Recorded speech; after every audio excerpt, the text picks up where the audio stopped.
नमस्कार, हरियाणा विशेष में आप सभी का स्वागत है। मैं हूं आपके साथ तरन्नुम चौहान शेख। बुलेटिन की शुरुआत करते हैं। पीएम मोदी की सुरक्षा में सेंध को लेकर पंजाब पुलिस के अधिकारियों का एक स्टिंग सामने आया है, जिसको लेकर सीएम मनोहर लाल ने कांग्रेस पर हमला भी बोला है।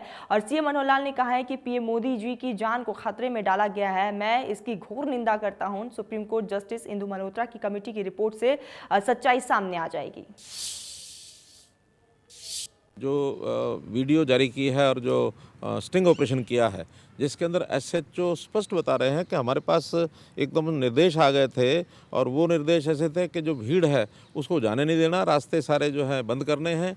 और इस प्रकार की जानकारियाँ वो पुलिस के माध्यम से मिल रही हैं। और साथ में जो वहाँ की सीआईडी है, उस सीआईडी का भी खुलासा हो रहा है कि सीआईडी ने स्पष्ट बताया है ये चीज़ें हो सकती हैं, मौसम ख़राब है, अल्टरनेटिव रूट की तैयारी भी हमको करनी पड़ सकती है और किसी प्रकार की कोई अड़चन आती है तो उसकी सारी चुस्ता यानी एक प्रकार की उसकी पुख्ता जो है इंतज़ाम करने हैं। लेकिन इंतज़ाम करने तो दूर, उन्होंने स्पष्ट निर्देश दिए हैं किसानों के नेताओं को कि उनका रास्ता कैसे रोकना है, क्या करना है। ये सारा उस स्टिंग ऑपरेशन में आया है।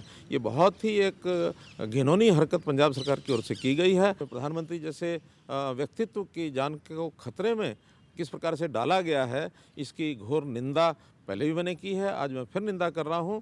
और मैं तो यहाँ तक राष्ट्रपति महोदय को निवेदन भी कर चुका हूं कि सरकार को भंग किया जाए ताकि जो चुनाव हैं निष्पक्ष तौर पर हो सकें। आगे भी जो चीज़ें इस प्रकार की होने की संभावना है उसको कैसे रोका जा सके। सुप्रीम कोर्ट में भी जब इसके बारे में कहा गया तो सुप्रीम कोर्ट ने कमेटी बनाई है।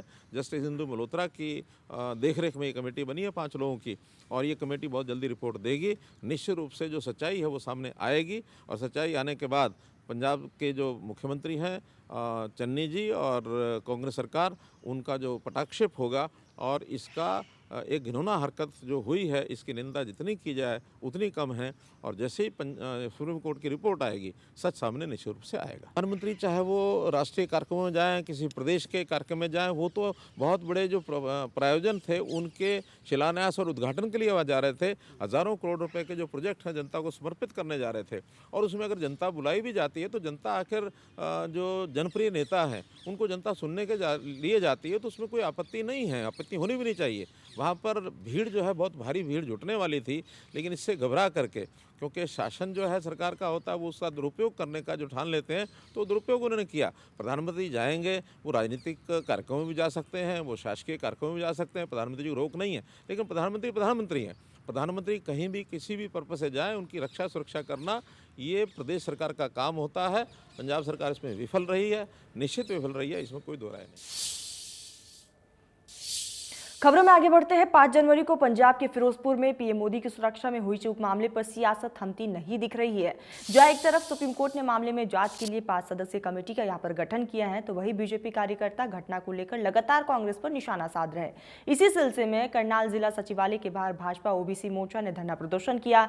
बीजेपी नेताओं ने पीएम की सुरक्षा में चूक मामले के खिलाफ कांग्रेस और पंजाब की चन्नी सरकार के खिलाफ यहां पर नारेबाजी करते हुए नजर आए। जज्जर में भी बीजेपी ओबीसी मोर्चा ने प्रशासन को ज्ञापन सौंपा और पंजाब सरकार को बर्खास्त करने की यहां पर मांग की गई। कहा कि पीएम का काफिला रोककर कांग्रेस ने प्रधानमंत्री पद की गरिमा को यहां पर ठेस पहुंचाई है। तो 2 तस्वीरें आपके सामने हैं, करनाल और झज्जर की ये तस्वीरें हैं, जहां पर ओबीसी मोर्चा धरना प्रदर्शन करते हुए साफ तौर पर नजर आए।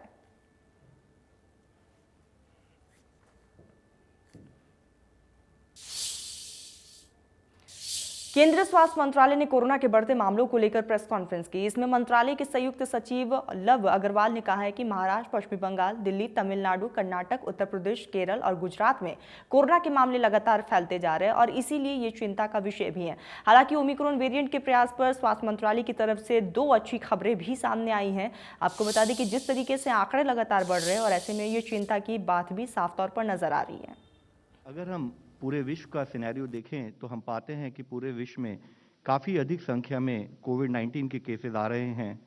अगर पिछले एक हफ्ते का एवरेज डेली केसेस का डेटा हम एनालाइज करें तो देखते हैं कि ऑन एन एवरेज पूरे विश्व में 25,13,144 केसेस वीकली बेसिस पर हम देख रहे हैं कि ये आ रहे हैं। विश्व में टोटल एक्टिव केसेस की संख्या बढ़ रही है और वह बढ़कर अब 4,49,00,000 के करीब हो चुकी है। इसी तरीके से अगर हम देखें कि पिछले जो 10 जनवरी में जो डेटा विश्व का रिपोर्ट हुआ है उसमें अब तक का हाईएस्ट ग्लोबल केसेस यानी कि अराउंड 31.59 लाख केसेस 10 जून को रिपोर्ट हुए हैं। इसी के साथ ही अगर हम देखते हैं तो विश्व के सभी देशों में एक हाई सर्ज नोट किया जा रहा है। करीब 159 देश ऐसे हैं जहां पर इंक्रीज इन केसेस नोट किया जा रहा है। यूरोप के ऐसे 8 देश हैं जहां पर पिछले 2 हफ्ते में केसेस 2 गुना से अधिक हो चुके हैं। फ्रांस, जिसकी की एक लिमिटेड ही पॉपुलेशन है, छोटी पॉपुलेशन है, वहां पर भी एज हाई है 3.33 लाख केसेस 7 जनवरी को रिपोर्ट हुए हैं। इसी तरह स्पेन में भी 3.72 लाख केसेस एक दिन में रिपोर्ट 3 जनवरी को हुए। यूके में भी इसी तरीके से 2.2 लाख केसेस 4 जनवरी को नोट किए गए हैं। यूनाइटेड स्टेट्स में अब तक का जो कि since the start of pandemic highest daily cases as high as 11.3 lakh cases 11 जनवरी को यानी कि पिछले 24 घंटे में नोट किए गए हैं। अगर हम देश की परिस्थिति देखें तो पाते हैं कि देश में एक्टिव केसेस की संख्या अब 9,55,000 के करीब है। एवरेज 1.5 लाख डेली केसेस देश में रिपोर्ट हो रहे हैं। और अगर आप नीचे के ग्राफ में देखें तो पाएंगे कि 30 दिसंबर को जहां देश में 13,154 केसेस रिपोर्ट हुए थे, अब वह संख्या पिछले 24 घंटे में बढ़कर 1,94,720 केसेस नोट की गई है। इसी के साथ ही हाई इन्फेक्शन स्प्रेड को दिखाते हुए हम देखते हैं कि जहां 30 दिसंबर को देश में ओवरऑल केस पॉजिटिविटी 1.1% थी, अब वह बढ़कर करीब 11.05% हो। तो वही स्वास्थ्य मंत्रालय ने वैक्सीनेशन को लेकर बताया कि 10 जनवरी को बूस्टर डोज की शुरुआत की जा चुकी है। देश में 1.53 करोड़ लोगों को वैक्सीन यहां पर लगाया जा चुका है और ऐसे में बूस्टर की पहली डोज 86.64 लोगों को यहां पर डोज दी जा चुकी है। दूसरी डोज 64.14 लाख लोगों को यहां पर लग चुकी है। अगर हम वैक्सीनेशन कवरेज को देखें तो देश में वैक्सीनेशन कवरेज सुचारू रूप से चल रहा है। अब तक 153.8 करोड़ टोटल डोजेज एडमिनिस्टर की जा चुकी हैं। पहली डोज के अंतर्गत 86.62 करोड़, जिसके द्वारा 92% ऑफ एलिजिबल पॉपुलेशन को हम कवर कर चुके हैं। सेकेंड डोज के द्वारा 64.16 करोड़ डोजेज, जिसके द्वारा 68% ऑफ एलिजिबल पॉपुलेशन कवर की जा चुकी है। 10 तारीख को शुरू किया प्रिकॉशन डोज, उसमें भी अब तक 18.86 लाख लोगों को प्रिकॉशन डोज दी जा चुकी है। इसी तरीके से 3 तारीख से जो हमने कार्यक्रम शुरू किया था, जिसमें कि 15 से 18 वर्ष के जो यंग एडोलसेंट है उनको वैक्सीनेशन अलाउ किया था, उसमें भी अब तक बढ़कर फर्स्ट डोज के रूप में 2.83 करोड़ डोजेज देते हुए 38% ऑफ एलिजिबल पॉपुलेशन को हम कवर कर चुके हैं। अगर हम ओवरऑल फर्स्ट डोज कवरेज को देखें तो नेशनल एवरेज में ऐसी 20 स्टेट्स और यूनियन टेरिटरीज हैं जिन्होंने नेशनल एवरेज से भी अधिक फर्स्ट डोज कवरेज को प्राप्त किया है, जिसमें 12 स्टेट्स तो ऐसी हैं जहां पर 100% कवरेज हो चुका है और ओवरऑल 92% के बदले ये वह स्टेट्स हैं जहां पर कि काफ़ी अच्छी गति से फर्स्ट डोज कवरेज को हमने प्राप्त किया है। इसी के साथ ही सेकेंड डोज कवरेज में भी 23 स्टेट्स ऐसी हैं जिन्होंने नेशनल एवरेज जो कि 68% से उससे अधिक सेकेंड डोज एलिजिबल कवरेज को कंप्लीट। कोरोना का कहर लगातार जारी है। पानीपत में 6 डॉक्टर सहित अब तक 16 डॉक्टर कोरोना संक्रमित हो चुके हैं। यमुनानगर में भी कोरोना का कहर लगातार जारी है। कोरोना के मामलों में लगातार बढ़ोतरी देखने को मिल रही है। यमुनानगर के 5 मेडिकल ऑफिसर और आयुष विभाग के 2 डॉक्टर यहां पर कोरोना पॉजिटिव पाए गए हैं। तो लगातार जिस तरीके से आंकड़े बढ़ते जा रहे हैं, ऐसे में चिंता की बात भी हम भी लगातार आप लोगों से यही अपील कर रहे हैं कि कोरोना गाइडलाइंस का आप लोग बखूबी पालन कीजिए। तो वही रोहतक में आजादी के अमृत महोत्सव के कार्यक्रम में बीजेपी प्रदेश अध्यक्ष ओपी धनखड़ ने कार्यकर्ताओं की बैठक ली है। धनखड़ बोले कि आजादी के 75वें साल पर भारत सरकार ने पराक्रम दिवस के रूप में इसे मनाने का फैसला लिया। उस दिन प्रदेश के हर गांव और वार्ड में 75 लोग ये पर्व मनाएंगे और जिनकी आजादी की लड़ाई में योगदान है उनके परिवारों को सम्मान भी किया जाएगा।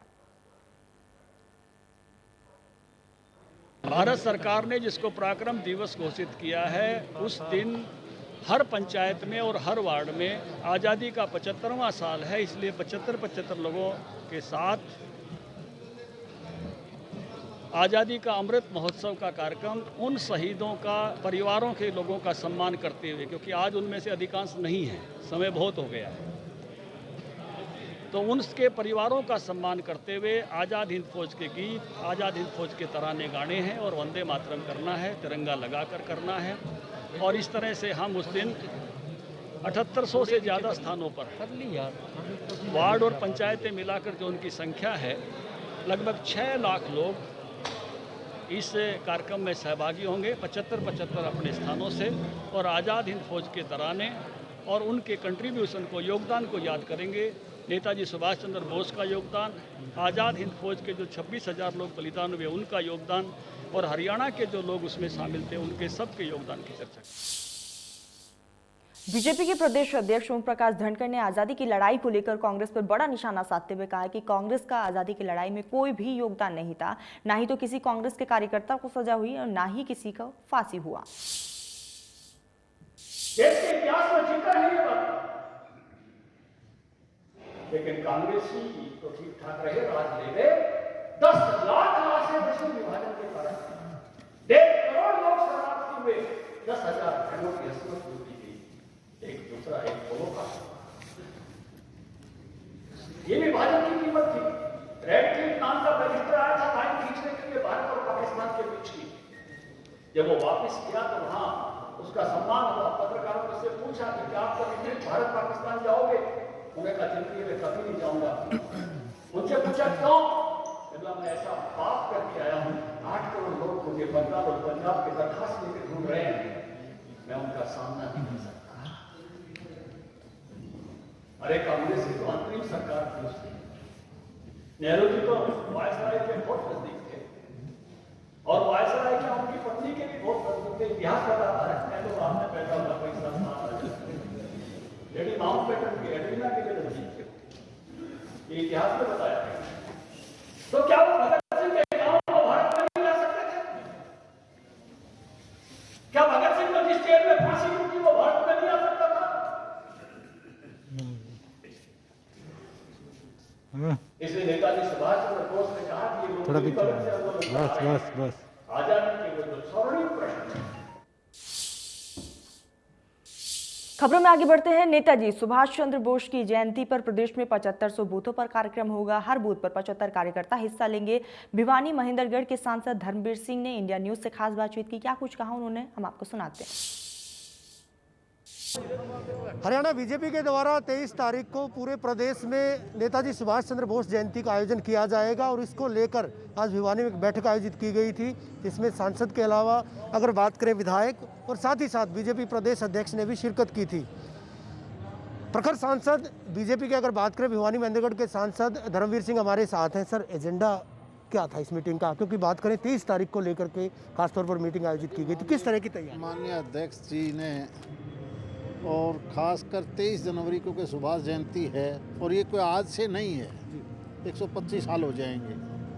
हकीकत में स्वतंत्रता सेनानी जितने भी देश में थे, लाखों आदमियों ने अपनी शहादत दे के तब देश को आज़ाद करवाया था, और जो सही जिन्होंने अपना सब कुछ न्यौछावर कर दिया, उनमें अग्रणीय थे सुभाष चंद्र बोस, सरदार भगत सिंह जी। तो बड़े बड़े ऐसे महान क्रांतिकारी, उनका नाम कहीं ना कहीं पीछे छोड़ दिया गया। तो बहुत अच्छी शुरुआत की है माननीय अध्यक्ष जी ने कि हम 23 जनवरी को सारे प्रदेश में बूथ, हर बूथ के ऊपर, हर गांव में सुभाष चंद्र की जयंती मनाएंगे धूमधाम से, ताकि वो स्वतंत्रता सेनानी जिनकी वजह से आज हम खुली हवा में सांस ले रहे हैं, हकीकत में अगर वो आज के नेताओं की तुलना में अगर वो आदरणीय हैं तो वही लोग थे। इसलिए, और जो समाज, जो देश अपने उन महान नेताओं को भूल जाता है इतिहास से, वो देश कभी आगे नहीं बढ़ता। एक बहुत अच्छी शुरुआत की है। मैं तो कहता हूँ इस प्रकार की शुरुआत पहले हो जानी चाहिए थी। एमपी साहब, 7500 जगहों पर 7500 बूथ है, 7500 जगहों पर 75 वर्कर जो है वो इसको सेलिब्रेट करेंगे, कहीं ना कहीं अलग सी चीज़ होगी। वार्ड स्तर पर, बूथ स्तर पर इस तरह का आयोजन होता है, तो निश्चित तौर पर आपको नहीं लगता कि नेताजी के बारे में जो विद्यार्थी हैं, जो युवा हैं, उनको अच्छी खासी जानकारी मुहैया हो पाएगी, मिल पाएगी इसके मार्फत? पार्टी वर्कर नहीं, पार्टी वर्कर बल्कि हर उस जनमानस को जोड़ेगा जो इस प्रदेश का, इस देश का वासी है। 100% जनसंख्या इस बात को जाने कि सुभाष चंद्र बोस कौन थे। डाटा मामले पर सर क्या कहेंगे जिस तरह से? चलिए, बीजेपी सांसद धर्मवीर सिंह, जिनका साफ तौर पर कहना है कि एक नया उदाहरण कायम किया जाएगा, कि नई मिसाल पेश की जाएगी इस कार्यक्रम को लेकर। वीडियो जर्नलिस्ट सुमित अवस्थी के साथ रवि जांगड़ा, इंडिया न्यूज, हरियाणा। शहरी निकाय मंत्री कमल गुप्ता मंत्री बनने के बाद पहली बार गुरुग्राम पहुंचे। गुरुग्राम पहुंचते कैबिनेट मंत्री कमल गुप्ता ने नगर निगम ऑफिस का दौरा किया है। इस दौरान मौके से कुछ अधिकारी और कर्मचारी नदारद मिले हैं। कमल गुप्ता ने निगम कमिश्नर को उनके खिलाफ कार्रवाई करने के आदेश भी दिए हैं। कैबिनेट मंत्री कमल गुप्ता के साथ इस दौरान गुरुग्राम के विधायक सुधीर सिंगला और मेयर मधु आजाद भी मौजूद रहीं। हालांकि नगर निगम दफ्तर का दौरा करने का मंत्री कमल गुप्ता का कोई भी प्लान नहीं था, लेकिन अचानक से वे ऑफिस पहुंच गए, जिससे कर्मचारियों में हड़कंप भी मच गया। लेट ऑफिस पहुंचने वाले कर्मचारियों को कैबिनेट मंत्री कमल गुप्ता ने टाइम पर पहुंचने की नसीहत भी दी। सर आज निरीक्षण किया, बस इतना बता दीजिए सर, निरीक्षण किया कि कैसे देख रहे हैं नगर निगम की कई सारी कमियां जो है यहाँ पे आप लोगों ने आज सुबह आप आए पकड़ी आपने। The time is very short. Let me work and then I will talk to you. Sir बीच में कई बार आके जा चुके जो लोग एब्सेंट हैं उनकी एक्सप्लेनेशन ली जाएगी, एक्शन लिया जाएगा। क्योंकि आप जहाँ समय पर आ गए और आपका स्टाफ अगर समय पर नहीं आया तो वो रिस्पॉन्सिबिलिटी में तो आपकी ज़्यादा है ना। हाँ, और आप कभी अगर उनकी एब्सेंट आज तक कितने साल से हैं? पिछले साल आए थे। उस एक साल में आपने कभी किसी की एब्सेंट लगाई नहीं। इसका मतलब मैं अगर ये कहूँ कि आपने कभी चेक नहीं किया, इस बात को, मेरी बात को डिनाई करेंगे आप? इसका मैं ये मान लूँ ना, नहीं यूजुअली जब तक आप एक्शन नहीं लेंगे, क्या मैं आप कोई भी यकीन करेगा आपकी इस बात पर? बताइए। एक साल से आपने अगर किसी की भी एब्सेंट नहीं लगाई और मैं आज आया हूं तो कम से कम 30-40 लोगों की एब्सेंट लग गई। इसका मतलब ये है कि आप जैसे लोग जो हैं वो इनएक्टिव हैं या इनकेपेबल हैं। आपके नीचे 20 का स्टाफ है और आपने अभी उनका कभी एक्शन ही नहीं लिया, तो इट शोज योर इनकेपेबिलिटी। अब ये मैं जितने एब्सेंट हैं उनके सीनियर्स जो। चलिए तो खबरों में आगे बढ़ते हैं। ऑनलाइन काम समेत 19 सूत्री मांगों को लेकर आंगनवाड़ी वर्कर्स लगातार धरना प्रदर्शन कर रही हैं और ऐसे में फरीदाबाद में पिछले 1 महीने और 2 दिन से आंगनवाड़ी वर्कर्स धरना प्रदर्शन करते हुए नजर आ रहे हैं। प्रदर्शनकारियों का कहना है कि जब तक सरकार उनकी मांगों को नहीं मान लेती है तब तक धरना समाप्त नहीं किया जाएगा। प्रदर्शनकारियों का कहना है कि सरकार उनसे काम तो ले रही है, लेकिन उसके बदले में उनका जायज जो मेहनताना है वो नहीं मिल पा रहा है, जिसके विरोध में लगातार धरना प्रदर्शन भी किया जा रहा है।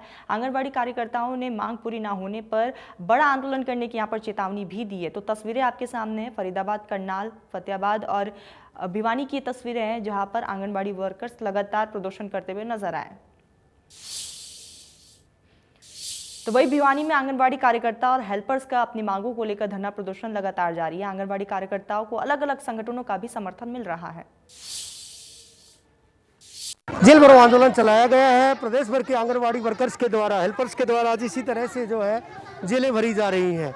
लेकिन अगर बात करें कोविड के नियमों की, दुहाई दी गई है कि कोविड के नियम अपनाए जाएं। आपको नहीं लगता भीड़ में जो है संक्रमण फैल सकता है? सोशल डिस्टेंसिंग जरूरी है। हाँ जी बिल्कुल जरूरी है। तो सोशल डिस्टेंसिंग क्यों नहीं बनाई आपने? क्योंकि बसें थोड़ी पड़ेगी, इसलिए हमने डिस्टेंस का देखेंगे तो बस में मतलब भीड़ नहीं जमा कर पाएंगे। हाँ, जाना पड़ेगा जेल में। अच्छा, बस में काफी भीड़ है, 2 गज की दूरी कहीं दिखाई नहीं देती है, कईयों ने तो मास्क भी नहीं लगाए हैं, आप देख पाएंगे। तो ऐसे में क्या लगता है आपको बीमारी का संक्रमण नहीं हो सकता है? तस्वीरें देख पाएंगे किस तरह से जो है अधिकांश वर्कर्स ने, हालांकि जो है मास्क नहीं लगा, लेकिन इसके बावजूद जोश कितना है। जेल भरने आप जाएंगी और बीमारी अगर फैल गई तो फिर दिक्कत कैसे होगी? आपको नहीं लगता बीमारी फैल सकती है?